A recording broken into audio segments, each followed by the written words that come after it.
Welcome to your astrological natal chart report. This is the Peace Dealer, and I hope you nailed most of the quality from this report. And Jesus Christ, is your chart just so amazing. I want to do a documentary on the 60s generation because y'all have some placements that to me are just nothing short of legendary. Okay. Jupiter and Pisces on your sun is one thing. Like that's iconic. But to see Neptune in Scorpio, I've always been interested in that aspect. And you're an instrument of this aspect of intuition as an ascended master, no less. Oh my goodness. Like you're not from here, and it shows. And I love it.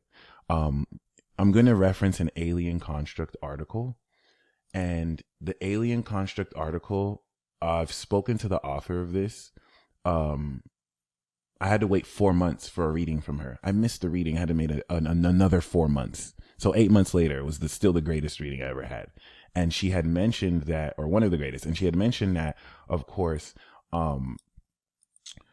she wants to add Jupiter to this article. So she hasn't, but it does count as one. Jupiter, the king of the Olympian gods, is an evolution expert. So you provide evolution of beliefs creatively to people's inner children. And with Chiron, you heal it too. So I'm going to speak on that. But even though in this article, you'll see that for the vessel contacts, whenever you have your moon on Pluto, Uranus, Neptune, or Saturn, or Jupiter, you are a vessel alien. I have my moon on Saturn. We want to see a 15-degree orb. It's not.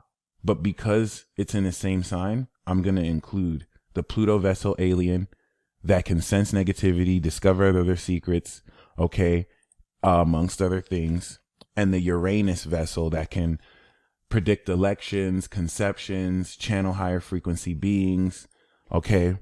Now, in Virgo, this is going to deduce this sense of receptivity analytically. And you're also a vessel of the queen goddess Juno. From experience, every single woman I've ever met with Juno on their moon, sun, or rising is regal, and we see that you're a pure queen, so it's not a coincidence. They have some kind of royal aspect to them, and like the goddess shines through you. It's not the only aspect of the goddess, but knowing that she is the wife of Jupiter and you have her opposite Jupiter in this opposition marriage aspect speaks to your spirit and soul representing this marriage between Juno and Juno and Jupiter. It not only speaks to the inner quality of mastery and commitment in your soul because Juno is the good wife, but it also does speak to the evolution and boldness of Jupiter. Everyone who I've ever seen with Jupiter on their sun is larger than life.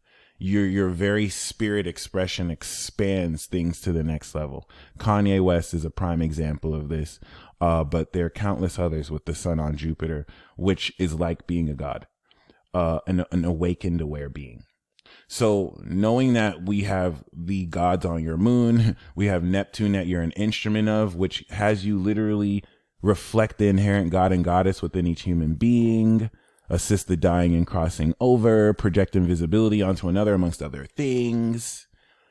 Now as the archetype that you're already super divine in Pisces, but Jesus, oh my God. This is why I said Jesus at the first few seconds, because like your chart is legit.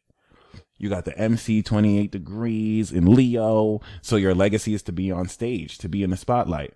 That doesn't mean you're extroverted. If anything, as a Pisces and Scorpio rising, you may not like the spotlight. I've noticed very commonly with Scorpio risings, you like to be behind the scenes, but nope. God wants you to inspire people with your heart. And thankfully, as a fifth house Pisces sun, you are divinely creative. So as pure queen, because the Scorpio rising gives you the title of pure queen, you were born on a full moon. You are the complete version of Pisces. And this is important because the most magical zodiac sign other than Sag is Pisces. And the completion of Pisces is Virgo moon Pisces, because Virgo breaks everything down into its interrelated part, or it breaks everything down into its individual part. But Pisces sees how each of those individual parts come into a whole, and you have the best of both worlds. So Virgo with your moon here and Pluto and Uranus is going to add such extreme efficiency and precision to how extremely you break down the details of a situation.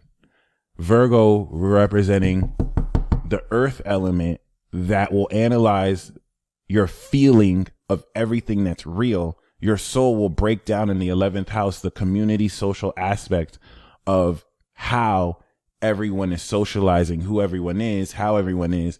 You're going to break down every single detail. However, this will supplement your divine awareness of the metaphysical. I love this axis, actually. It's the height of magic. So basically you feel into every detail of what's real so that you can see what's unseen. Because what does Pisces sun see? The vibe. Pisces sun is the only sun sign in the zodiac that has extrasensory perception. Sag has a version of this.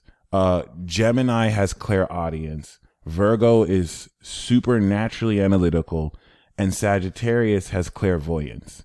But Pisces has extrasensory perception, meaning that the nature of your perception, actually, you can say this for Pisces moon too, and Pisces rising to a degree, but it's mainly the suns because of this awareness of perception. So through your spiritual awareness, you are able to perceive through your senses extrasensory phenomena, metaphysical and supernatural phenomena.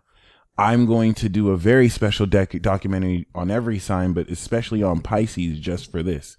That now that technology has reached a certain stage and spiritual wisdom has caught back up, people can start to, in this new age of Aquarius, begin to understand Pisces. Pisces will never be understood, but people can begin to understand Pisces because Pisces is the question mark. Like, your very existence represents that which is beyond what is possible and perceptual. So it's, Pisces can't ever really be perceived because, and this what made me respect it. Cause like basically anything that is beyond what can be perceived is Pisces. That's why Pisces understands God, but no one understands Pisces. And it could, and Pisces will constantly escape. But if we did this the other way around, the Pisces moon will feel what's unseen. It'll feel the vibe, and the Virgo sun will be aware of how what they feel that's unseen helps them analyze more what's practical and real. But you're the other way around of this, the complete version at the end of the top of the penthouse, where Jupiter is expanding so much more to believe based off of what you physically practically analyze. And so you see the unseen. Like, this is where a lot of people think Pisces is delusional, because you see aspects of how everything is interconnected together that other people just won't see. I'm sorry. Like, that requires a certain level of divinity and legend that they don't have, because Pisces is the legend. You have a legendary spirit. And so as pure queen, you have the vibration of perfect divinity or critical divinity or mastered divinity, where you're the master divine goddess or the master genie. Pisces, of course, is the ascended master. So you're the critical ascended master as pure Queen Sherry. And so the ruler of your fifth on your rising, Neptune, transcends the quality of this representation of wisdom you stand for, and adds such an intuitive element of psychoanalysis to how well you can discern phenomena that you don't even see. But because you have the Virgo moon, you have the best of both worlds and can feel into the receipts. So this is the coolest thing about this magic.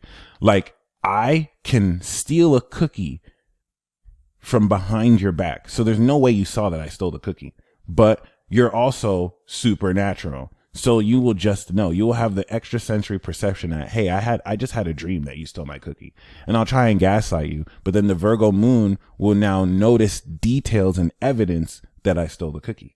And because you're already going off of your psychic insight, this makes it impossible for people to lie to you, because your Virgo moon will just analyze what's not factual about the lie. And then the Pisces sun will literally just it will just sense the vibe is off. you also have Saturn in Aquarius square this Neptune aspect, which is very interesting because Saturn in Aquarius will challenge how intuitively you gain precognition and the wisdom of your dreams. And it's going to align a lot more of this deeper, intense, intuitive aspect with the strength of knowledge tied to your heart that aligns more with logic, this non-linear intuitive nature. I'm very fascinated by it because my mother has this aspect.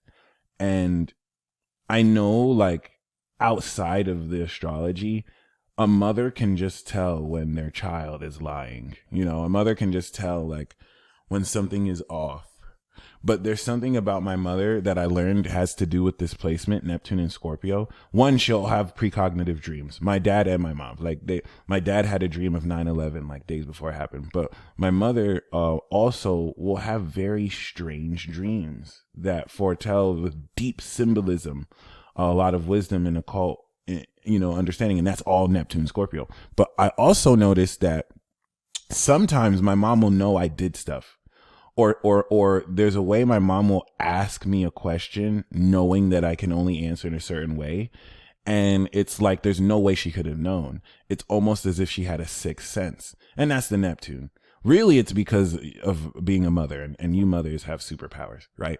But I wanted to just kind of add how the detailed analysis, like Pluto and Scorpio, Pluto and Virgo, Neptune and Scorpio is such supernatural psychoanalysis that you can literally discern unseen details in people's psychology and body language.